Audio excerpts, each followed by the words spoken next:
Years years గడిచే కొద్దీ ఎవరికైనా గాని కొంచెం రింకిల్స్ రావటం, కొంచెం ఏజ్ బార్ అవ్వటం ఉంటుంది. బట్ మీరు అట్లా లేదు. పందెం కోడిలో ఎలా అయితే ఉన్నారో మా విషయాలు అలానే ఉన్నారు. How did you maintain sir? ఏంటి ఏం ఫుడ్ తీసుకుంటారు? ఫుడ్ అనేది కంటే be positive, that's all. Positivity in your mind and body and soul is the most important thing I believe. Hmm. ఆ తర్వాత యువర్ లైఫ్ స్టైల్, నువ్వు ఎలా నీ లైఫ్ అనేది ఇలా కూడా వెళ్ళొచ్చు, ఇలా కూడా వెళ్ళొచ్చు. ఒక నటుడిగా వచ్చి it most important is how you are presentable to the audience. ఇది ముఖ్యం, చాలా ముఖ్యం. అంటే నేను జిమ్కి వెళ్ళి వర్కౌట్ చేసి అదంతా చేసేది కాకుండా ఫేస్ ప్రెజెంటబుల్గా ఉండాలి. వాళ్ళు డబ్బులు ఇచ్చి చూస్తున్నారు కదా వచ్చి థియేటర్కి. హ్మ్. సో అప్పుడు ఆ రెస్పాన్సిబిలిటీ నాకు ఉంది కదా. So I have to take care of my self. Big screen కన్నా కూడా రియల్‌గా చూస్తే టీనేజ్ బాయ్ లాగా ఉన్నారు.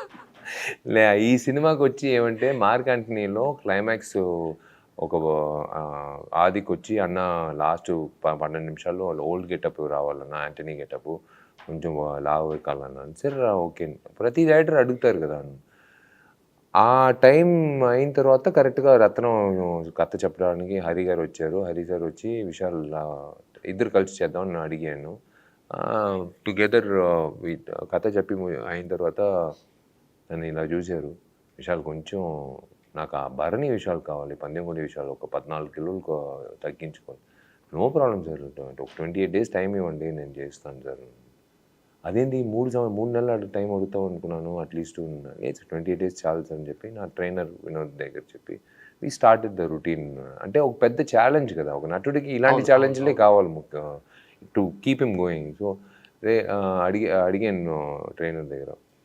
పోయిన సినిమాల్లో మేకప్తో ఓల్డ్ గెటప్ చేసాము, కానీ ఈసారి మేకప్తో కాదు, నిజంగానే చూపించాలి 2.5 అవర్స్కి ఆ పాత విషయాలు నాకు కావాలని అడిగాను. చేద్దాం. 60% diet and 40% workout, lifestyle మార్పులు అన్నీ చేసి. సో 14 కేజెస్ తగ్గారు. 14 కిలోస్, 15 కిలోస్. అమ్మాయిల ఫాలోయింగ్ బాగా పెరిగిపోయి ఉంటుంది ఇన్ని కేజెస్ తగ్గిన తర్వాత. షార్ట్ కట్లు ఉన్నాయి, బట్ షార్ట్ కట్లు చేయకూడదు అది నాకు ఎప్పుడు నేను నమ్మను. అది సెల్యూట్లో 6 ప్యాక్ అయినా సరే, ఎప్పుడైనా సరే. ఇది వచ్చి ఒక రేస్ కాదు. ఒక సినిమాతో మనం హానికరంగా ఏదైనా చేసి మన హెల్త్ పాడైపోయిందంటే పోతుంది. ఇది మ్యారథాన్, నెక్స్ట్ సినిమాలు ఉన్నాయి. ఆ 5 నిమిషాల సీక్వెన్స్ కోసం మనం అది చేయకూడదు. చాలా కష్టం కదా sir. So we have to do it in an organic way. So అది నేను ఎప్పుడు నమ్ముతాను. చేయలేకపోతున్నానా నేను ఓపెన్గా చెప్పేస్తాను, లేదు సార్ కుదరదు సార్, నా వల్ల కుదరదు. చేయొచ్చా దానికి అది నిజంగా దిగాలి.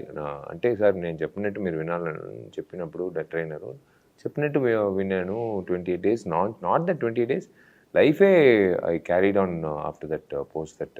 ఇప్పటి వరకు మీతో మాట్లాడే వరకు కంటిన్యూడ్ దట్ లైఫ్ స్టైల్. అంటే టైం ఎలా సరిపోద్ది అంటే, ఒక సినిమా థియేటర్లో ఉంటుంది, ఒక సినిమా ప్రమోషన్ చేస్తారు, ఒక సినిమా మళ్ళీ షూటింగ్ జరుగుతూనే ఉంటుంది. How is it possible? Multi tasking అలవాటు అయిపోయింది. అండ్ నేను ఎప్పుడు ఒక సినిమా షూటింగ్ ఒకసారికి ఒక సినిమా షూటింగే చేస్తాను. 2 సినిమాలు ఒకే టైం చేయను. ఒక సినిమా అయిన తర్వాత ఇంకొక సినిమా చేస్తాను. సో ఇప్పుడు ఇది రత్నం సినిమా అయిన తర్వాత వెంటనే ఏ సినిమా నేను ఒప్పుకోలేదు. ప్రీ ప్రొడక్షన్ చేసి ఫస్ట్ టైం డైరెక్షన్ 25 సంవత్సరాల తర్వాత నాకు అలా నెరవేరుతుంది డైరెక్టర్గా. సో డిటెక్టివ్ 2 ప్రయాణం స్టార్ట్ చేసాం. ఆ తర్వాత May 1st వీక్ ఈ సంవత్సరం we going to start shooting. So that is again కొత్త అవతారం. అంటే కాంబినేషన్ మీద అయితే బయట ఎక్స్పెక్టేషన్ చాలా ఎక్కువ ఉంది, ఎందుకంటే హరి విశాల్ డిఎస్పి. డెఫినెట్గా అది ఎస్పెషలీ డిఎస్పి హరి గారు, నేను 3 సినిమాలు, వారిని పూజ 2 మంచి విజయం సాధించింది. ప్రేక్షకులు ఇవాళ కూడా టీవీలో చూసినప్పుడు అందరూ చాలా ఫ్యామిలీ ఆడియన్స్కి చాలా నచ్చిన సినిమాలు. సో ఆ విధంగా రత్నం వచ్చి 3వసారి ఆయనతో చేసేది ఎప్పుడు ఒక బాధ్యత ఉంది. దేవి శ్రీప్రసాద్ ఒక మ్యూజిక్ డైరెక్టర్ అవ్వకముందే నా మంచి మిత్రుడు. ఎలా కష్టపడి వచ్చాడని నాకు తెలుసు, బికాజ్ సేమ్ పక్కనే ఆఫీస్లో. అండ్ ప్రతిసారి అతని దగ్గర వెళ్ళి, భయ్యా ఒక్కొక్క హీరోకి నువ్వు మంచి పెద్ద హిట్ కొడుతున్నావు సాంగ్, నాకు మాత్రం ఎందుకు చేయట్లేదు అంటే ఒక మాట చెప్తాడు. ఆ మాటే నా సినిమాలో 19 years కెరియర్లో ఫస్ట్ టైం వచ్చి ఈ save the best for the last అని చెప్పొచ్చు. ఈ రత్నంలో కొలాబరేట్ అయ్యాము. అండ్ ఆయన ఏం మాట చెప్పాడో అదే లిరిక్గా పెట్టాడు, డోంట్ వరీ చిచ్చా అని ఈ సినిమాలో ఫస్ట్ ఓ సాంగ్. సో ఇన్ని సంవత్సరాలు నువ్వు ఇది చెప్పింది దీనికోసమేనా, సరే ఓకే వెరీ గుడ్, మంచి హిట్ అయింది ఆ సాంగ్. అండ్ దేవి వచ్చి ఒక మాస్ ఎంటర్టైనర్కి ఎలా ఎలివేట్ చేయాలనేది చాలా అది గొప్పతనం అండి, అది పెద్ద విషయం. ఒక టెంప్లెట్గా ప్రతి సినిమాకి ఒకేలాగా చేసేది అది కాదు, ఒక్కొక్క హీరోకి ఒక్కొక్క సీక్వెన్స్కి ఎలా ఎలివేట్ చేయాలనేది. మ్యూట్ చేసి మీరు చూస్తే వేరేలా ఉంటుంది, దేవిశ్రీ ప్రసాద్తో రతనం చూస్తే వేరేలా ఉంటుంది. యాక్షన్ సీక్వెన్స్ కానీ, 1-to-1 విల్లన్తో మాట్లాడేది కానీ, ఆ ఇంట్రోల్ బ్లాక్ కానీ, ఆ క్లైమాక్స్ కానీ, డైలాగులకి బ్యాక్గ్రౌండ్ మ్యూజిక్ చూసినప్పుడు Devi is really killed it for this film. And ఇంకొకటి ఏంటంటే నేను అబ్జర్వ్ చేసింది మీ విషయంలో, ఎక్కడ మిమ్మల్ని తమిళని చూడరు తెలుగు ఆడియన్స్. సో మావాడు, మా ఇంటివాడు, మన తెలుగులాగే ఫీల్ అవుతారు. అది మీకు చాలా ప్లస్ అయిందని చెప్పుకోవచ్చా తెలుగు ఆ ఇండస్ట్రీ? దేవుళ్ళు ఇచ్చిన వరం అది, ఎంతోమంది కోరుకుంటారు.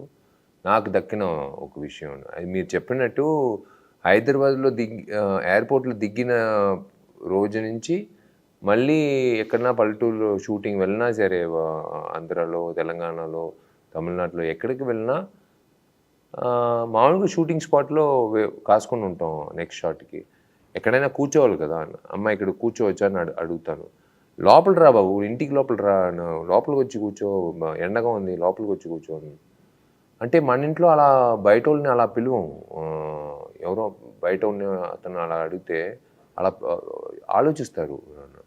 అంటే నన్ను అలా అంత సంతోషంగా మన ఇంటి కుర్రాడు, చూసావా మన చెల్లెల అబ్బాయిలా లేదు, మన అక్క లా లేడు అని ఒక్కొక్కరు చెప్పేటప్పుడు నాకు నిజంగా I can't explain that feeling to be part of someone's unknown persons family అని చెప్పినప్పుడు అది బ్లెస్సింగ్. అది నేను అదే చెప్తున్నాను కదా, ప్రతిసారి నేను యువన్కి, లింగస్వామికి, హరి గారికి, అలాంటి దర్శకులకి నేను ఎప్పుడూ రుణపడి ఉన్నాను. వాళ్ళ వల్లనే నేను ఇవాళ పల్లెటూరులో ఒకసారి నేను విజయవాడలో ఒక విలేజ్, దోకేపారు అనే విలేజ్, ఫ్యామిలీ ఫ్రెండ్స్తో వాళ్ళు తీసుకెళ్ళారు.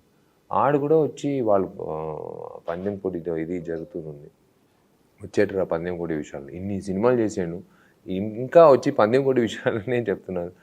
నాకు చాలా అంటే like remote village, just like అమ్మ విలేజ్ లాగా, ఆచింటలాగా, ఆ ఊర్లో కూడా వచ్చి అలాంటి ఒక ఆదరణ వచ్చినప్పుడు నాకు అది that is my homework. I take back home. రే గుర్తుపెట్టుకోరా, సినిమాలు చేసేది ఊరికే డబ్బుల కోసం కాదు, వాళ్ళు ఇచ్చిన డబ్బులు పెట్టే నీకు డబ్బులు వస్తుంది, వాళ్ళకి కరెక్ట్గా ఎంటర్టైన్మెంట్ అందాలి. బట్ మీరు పుట్టి పెరిగిందంతా చెన్నైలో. బట్ నెల్లూరు మీ ప్రాపర్ అయినా కానీ ఆ స్టేట్ లో అక్కడే సెటిల్ అయిపోయారు, అక్కడే పుట్టారు. బట్ ఈ తెలుగు అనేది చాలా ఫ్లూయెన్సీ ఉంది, ఎక్కడ కూడా తమిళోడు తెలుగు మాట్లాడితే ఆ ఫ్లేవర్ మిక్స్ అవుతుంది కదా, అది ఎక్కడ అనిపించట్లేదు. నేను మాట్లాడే తెలుగు కూడా కరెక్ట్ అయిన తెలుగు కాదండి. అంటే నేను మా తెలుగు డబ్బింగ్ మాత్రం నేను ఒక వీడియో రిలీజ్ చేశానంటే ద బెస్ట్ మీమ్స్గా ఉంటుంది. ట్రాఫిక్ కానిస్టేబుల్గా చేస్తాను నేను, పక్కన ఎవరు నిలబడకూడదు, ఎందుకంటే సడన్గా తగులుతుంది. అంటే రే ఏం చేస్తున్నావురా అని అలా చెప్తాను నేను, అప్పుడే నాకు మాటలు వస్తాయి. అంటే ఇంట్లో మాట్లాడే తెలుగు వేరే, మనం డైలాగులు మాట్లాడే తెలుగు వేరే సినిమాలు. సో నేను ఒక ట్రాఫిక్ కానిస్టేబుల్గా ఆ నోట్ నుంచి రావాలంటే నేను కొన్ని విషయాలు చేస్తాను. బట్ బేసికల్గా తమిళ హీరోస్ చాలామంది తెలుగులో ఒక మూవీ ప్రమోషన్స్కి వస్తుంటే తెలుగులో ఏం మాట్లాడాలో ఫస్ట్ అడిగేది విషయాలని గూగుల్ చేయి, లేదా వాట్సాప్లో పంపించమని చెప్తారు. అది తెలుగు మేము ఇంట్లో మాట్లాడుతున్నాం కాబట్టి అది ఒక అడ్వాంటేజ్. అండ్ ఎస్, నాన్నగారి ప్రయత్నం ఇవాళ తిరిగి చూస్తే, నాన్నగారు ఆ రోజు ఆయన చేసిన ప్రయత్నం, ఆ పందెం కూడా నేను చేసి చూపిస్తాను, నోరు మూసుకొని కూర్చుంటారా, అదేంది రీమేక్ ఇచ్చేది, ఎంతోమంది ఇచ్చారు, కోట్లు అప్పుడే ఆఫర్లు ఇచ్చారు, అదంతా ఎగ్గొట్టి అదంతా డబ్బులంతా ఎప్పుడైనా సంపాదించుకోవచ్చు. నా కొడుకు తెలుగు అబ్బాయి, తెలుగు ఆడియన్స్ మధ్యలో నేను నిలబడి చూపిస్తానని చెప్పి